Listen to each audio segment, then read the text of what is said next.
आकाश ने ऐसा कदम उठाया जिसने सूरज को हाथ उठाने पर मजबूर कर दिया। हालात इतने बिगड़ जाते हैं कि सूरज गुस्से में आकर ईशा से साफ कह देता है कि अब वह आगे से ऑफिस न आए।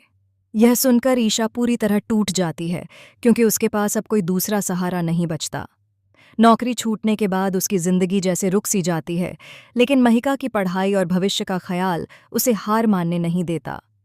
ईशा मजबूरी में महिका के स्कूल पहुंचती है और वहां जाकर प्रिंसिपल से गुहार लगाती है कि वह फीस के बदले कोई काम दे दें ताकि उसकी बेटी की पढ़ाई न रुके। लेकिन स्कूल प्रशासन नियमों का हवाला देकर साफ मना कर देता है। यह सुनकर ईशा का दिल टूट जाता है और वह भारी कदमों से वहां से लौटने लगती है। उसकी आंखों में आंसू होते हैं और चेहरे पर बेबसी साफ नजर आती है। जैसे ही ईशा स्कूल के गेट से बाहर निकलती है, बंटी उसे देख लेता है। वह उसकी हालत देखकर चौंक जाता है और तुरंत उसके पास जाकर पूछता है कि आखिर बात क्या है। पहले तो ईशा कुछ नहीं बताती, लेकिन बंटी के बार बार पूछने पर वह रोते रोते सारी सच्चाई बता देती है।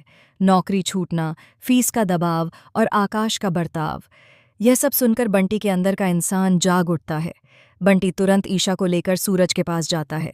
वह बिना डरे सूरज के खिलाफ जाकर बड़े अधिकारियों से बात करता है और अपनी जिम्मेदारी पर ईशा की नौकरी दोबारा लगवा देता है। जब सूरज को इस बारे में पता चलता है तो वह हैरान रह जाता है।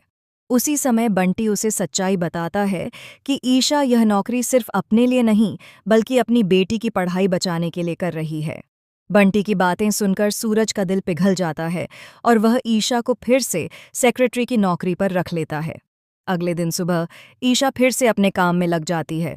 वह पहले आकाश के घर का सारा काम पूरा करती है और फिर ऑफिस पहुंचकर पूरी लगन से अपना काम संभाल लेती है। लेकिन अब उसके और सूरज के बीच एक अजीब सी दूरी बन चुकी होती है।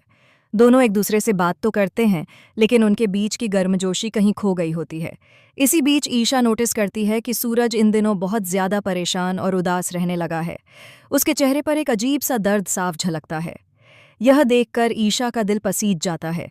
वह भगवान की मूर्ति के पास जाकर भजन गाने लगती है, ताकि माहौल थोड़ा शांत और सकारात्मक हो सके। उसकी आवाज में इतनी सच्चाई होती है कि पूरा ऑफिस उस भजन में डूब जाता है।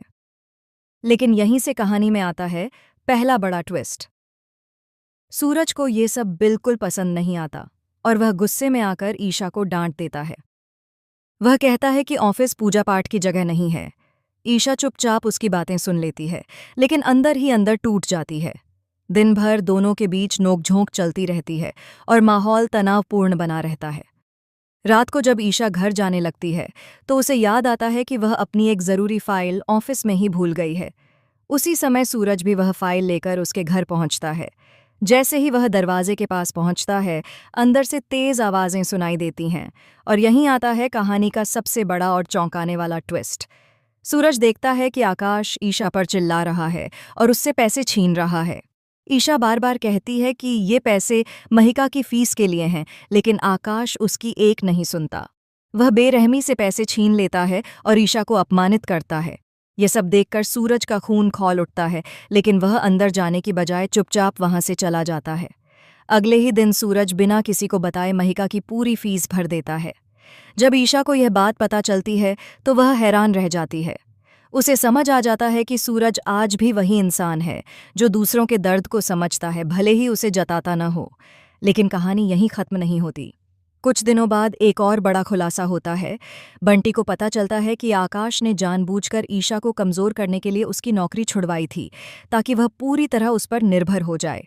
इतना ही नहीं, आकाश किसी और के साथ मिलकर महिका की पढ़ाई भी रुकवाना चाहता था, ताकि ईशा कभी अपने पैरों पर खड़ी न हो सके।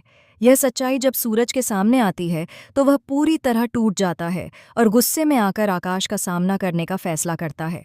अब कहानी एक नए मोड़ पर आ जाती है, जहां सूरज न सिर्फ ईशा का साथ देने वाला है, बल्कि आकाश के खिलाफ खड़ा होने वाला है। ईशा को अब यह एहसास होने लगता है कि उसकी जिंदगी में सबसे बड़ा सहारा वही इंसान है जिसे वह कभी गलत समझ बैठी थी। तो दोस्तों, क्या सूरज और ईशा फिर से एक हो पाएंगे? क्या आकाश की सच्चाई सबके सामने आएगी?